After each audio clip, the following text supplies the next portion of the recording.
Gestational diabetes. Gestational diabetes. This is a type of diabetes that some women get during pregnancy. Between 2 and 10% of expectant mothers develop this condition, making it one of the most common health problems of pregnancy. Diabetes is complicated, but in a nutshell, it means you have abnormally high levels of sugar in your blood. Here's what happens. When you eat, your digestive systems break most of your food down into a type of sugar called glucose. The glucose enters your bloodstream and then, with the help of insulin, your cells use the glucose as fuel, a hormone made by your pancreas. However, if your body doesn't produce enough insulin or your cells have a problem responding to the insulin, too much glucose remains in your blood instead of moving into the cell and getting converted to energy.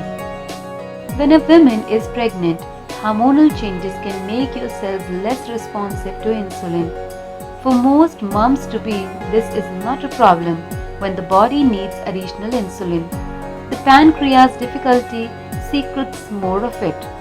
But if your pancreas can't keep up with the increased insulin demand during pregnancy, your blood glucose levels rise too high, resulting in gestational diabetes. Most women with gestational diabetes don't remain diabetic after the baby is born.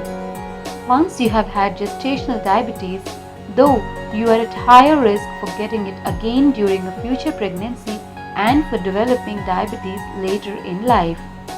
Detecting gestational diabetes. Gestational diabetes usually has no symptoms.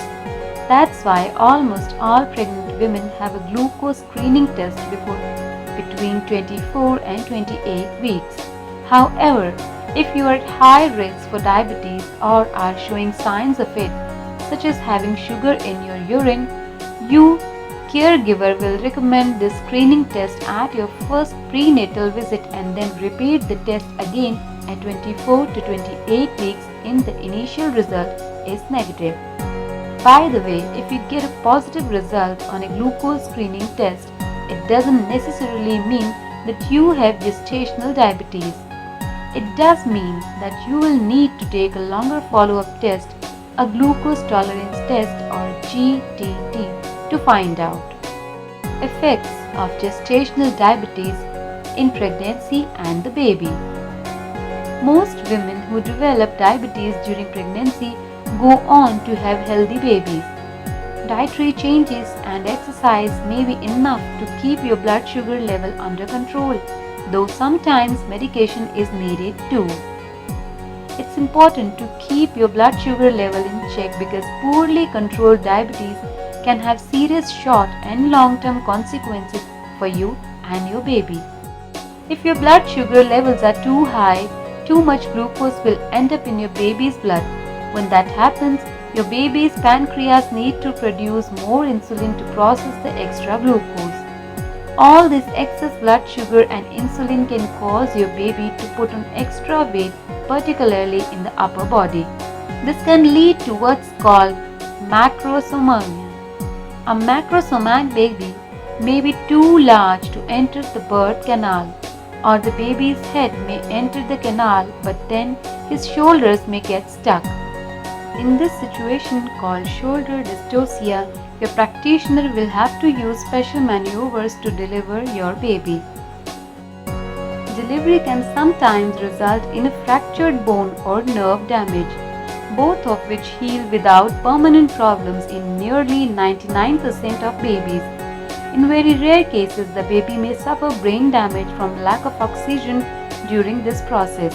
What's more, the maneuvers needed to deliver a broad-shouldered baby can lead to injuries to the vaginal area or require a large episiotomy for you. Because of these risks, if your practitioner suspects that your baby may be overly large, she may recommend that you give birth by cesarean section. Fortunately, only a minority of women with self-controlled gestation diabetes end up with overly large babies. Your delivery team will test your baby blood sugar at birth and continue to check it as needed by taking a drop of blood from his heel. Feeding your baby as soon as possible after birth, preferably by breastfeeding, can help prevent or correct hypoglycemia. Your baby may also be at higher risk for breathing problems at birth, particularly if your blood sugar levels are not well controlled or your delivery early. The lungs of babies whose mothers have diabetes tend to mature a bit later. The risk of newborn jaundice is increased too. Preventing gestational diabetes. You'll need to keep diligent track of your glucose level using a home glucose meter or strips. To keep those levels where they should be, you'll want to eat a well-planned diet.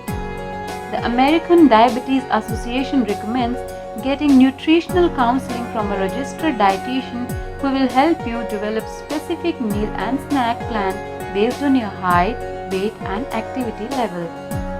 Your diet must have the correct balance of protein, fat and carbohydrates while providing the proper vitamins, minerals and calories. To keep your glucose levels stable, it's particularly important that you don't skip meals, especially breakfast, and that you avoid sugar items like candy, cookies, cake and soda. This may sound daunting, but it's not so hard once you get up and hang of it. And don't think of yourself as being on a special or restrictive diet. The principles of the diabetic diet are good ones for everyone to follow. Think of this as an opportunity to create healthier eating habits for yourself and your whole family. If everyone in the house is eating the same food, you won't feel as deprived. Gestational diabetes recommended foods: carbohydrate sources, iron sources, calcium sources, protein sources, and fat sources. Thank you very much for watching this video. If you like this video, do click on the like button, share this video on Facebook, Twitter and WhatsApp, and don't forget to subscribe our channel. Thank you.